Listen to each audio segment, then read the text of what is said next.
Assalamualaikum warahmatullahi wabarakatuh. Gimana kabarnya? Semoga selalu sehat ya.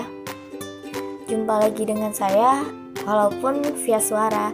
Sebelumnya, saya Nimas Galuh Ramadhani, mahasiswi dari Program Studi Ekonomi Syariah dengan nomor induk mahasiswa 17681029 dari KKNDR kelompok 22 dengan DPL Ibu Dr. Jumira Warliza Susi MPD.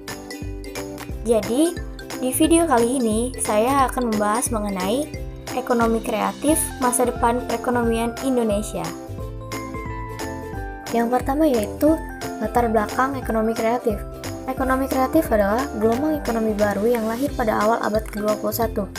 Gelombang ekonomi baru ini mengutamakan intelektual sebagai kekayaan yang dapat menciptakan uang, kesempatan kerja, pendapatan, dan kesejahteraan. Inti dari ekonomi kreatif terletak pada industri kreatif, yaitu industri yang digerakkan oleh para kreator dan inovator.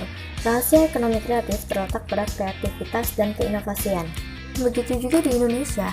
Saat ini, ekonomi kreatif selalu ramai, apalagi setelah mengetahui betapa besarnya sumbangan industri ekonomi kreatif seperti seni, musik, fashion, dan periklanan terhadap pertumbuhan ekonomi di Indonesia. Pasalnya, industri ekonomi kreatif ini merupakan hasil dari pemanfaatan kreativitas, keterampilan, serta bakat individu untuk menciptakan kesejahteraan serta lapangan pekerjaan dengan menghasilkan dan mengeksploitasi daya kreasi dan daya cipta individu. Industri ekonomi kreatif merupakan basis dari karakter dan simbol kehadiran bangsa Indonesia di tengah pergaulan antar bangsa-bangsa di dunia. Dengan memperkuat struktur industri berbasis tradisi dan budaya, kekayaan intelektual dan warisan budaya bangsa dapat dilestarikan sebagai sumber inspirasi untuk menghasilkan produk-produk inovatif baru yang bernilai tambah dan berdaya saing tinggi, dan umumnya berskala kecil menengah seperti industri rumah tangga. Selanjutnya yaitu pengertian ekonomi kreatif. Ekonomi kreatif adalah sebuah konsep di era ekonomi baru yang mengidentifikasikan informasi dan kreativitas dengan banyak mengandalkan ide-ide juga pengetahuan dari sumber daya manusia sebagai faktor produksi paling utama. Konsep ini kemudian didukung dengan adanya keberadaan industri kreatif sebagai wadah nyata. Konsep ekonomi kreatif merupakan sebuah konsep ekonomi di era ekonomi baru yang mengintensifkan informasi dan kreativitas dengan mengandalkan ide dan stock of knowledge dari sumber daya manusia sebagai faktor produksi utama dalam kegiatan ekonominya.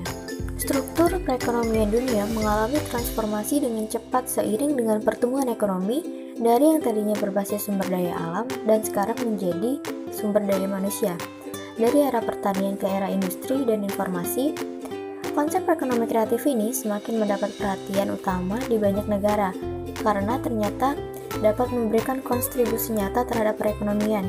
Di Indonesia, gaung ekonomi kreatif mulai terdengar saat pemerintah mencari cara untuk meningkatkan daya saing produk nasional dalam menghadapi pasar global.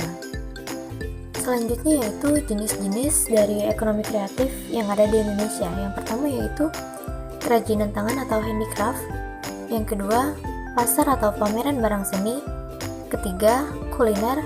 Keempat, fashion. Kelima, film dan musik. Yang keenam, layanan komputer, game, dan perangkat lunak. Dan yang ketujuh yaitu riset dan pengembangan. Manfaat ekonomi kreatif bagi masyarakat Indonesia. Dengan ada dan bergabungnya Indonesia sebagai peserta juga pelaku media dan industri kreatif, tentu diharapkan akan membantu dan mendongkrak perekonomian masyarakat Indonesia secara luas. Yang pertama yaitu banyaknya kesempatan dan membuka lapangan kerja baru. Yang kedua yaitu menekan angka pengangguran. Yang ketiga, membantu menciptakan masyarakat yang kreatif dengan hasil dan usaha mandiri. Yang keempat, mampu bergabung dan mengikuti kompetisi dunia bisnis yang selalu dituntut cepat dan inovatif. Dan yang terakhir yaitu meningkatkan banyak inovasi di semua kalangan dan sektor. Kemudian yaitu perkembangan ekonomi kreatif di Indonesia. Industri kreatif di Indonesia sudah lama ada meski masih belum terpusat dan hanya berada pada level kecil. Maka untuk membantu perkembangannya, pada tahun 2006 silam, Presiden Susilo Bambang Yudhoyono berinisiatif untuk mengembangkan sektor ekonomi kreatif bagi skala nasional dan merangkul banyak pihak yang berhubungan dengan sektor ini. Proses pengembangan kemudian diwujudkan dengan dibentuknya Indonesian Design Power oleh Departemen Perdagangan yang bertujuan untuk membantu pengembangan ekonomi kreatif di setiap wilayah Indonesia. Salah satunya adalah peluncuran studi pemerataan kontribusi industri kreatif Indonesia 2007 pada Trade Expo Indonesia. Untuk tetap konsisten mewujudkan Indonesia kreatif, maka pemerintah terus mengadakan Pekan Produk Kreatif dan Pemeran Ekonomi Kreatif yang berlangsung setiap tahun. Indonesia juga turut dalam laju perkembangan dan persaingan bisnis dunia dengan adanya Masyarakat Ekonomi ASEAN atau yang biasa disingkat dengan MEA. Sebagai sebuah penggerak ekonomi yang dinamis dan selalu berubah mengikuti perkembangan di sekitarnya, ekonomi kreatif akan selalu menuntut banyak pihak untuk tetap berada di jalurnya. Diperlukan sebuah kerjasama, kebersamaan, sinergi, dan lingkungan yang selalu sepaham serta menunjang. Salah satunya adalah dengan adanya temu kreatif nasional atau global di antara pelaku ekonomi kreatif dan industri untuk saling berbagi ide. Kedua pelaku ini juga harus bisa berkolaborasi dengan erat, berbagi gagasan dan pengalaman, serta bisa saling unjuk kerja dan kreativitas demi kemajuan dan kesinambungan sektor ini. Dengan adanya pembinaan dan dukungan yang baik, tentunya dapat memberikan hasil produk dan jasa yang sesuai dengan kebutuhan masyarakat dan turut menaikkan taraf ekonomi negara. Oke, baiklah. Jadi ini tadi sekilas penjelasan mengenai gimana sih ekonomi kreatif di Indonesia itu. Ya, walaupun mungkin penjelasannya cuma sedikit tuh. Semoga itu semua bisa menambah wawasan kalian. Terima kasih, semoga bermanfaat.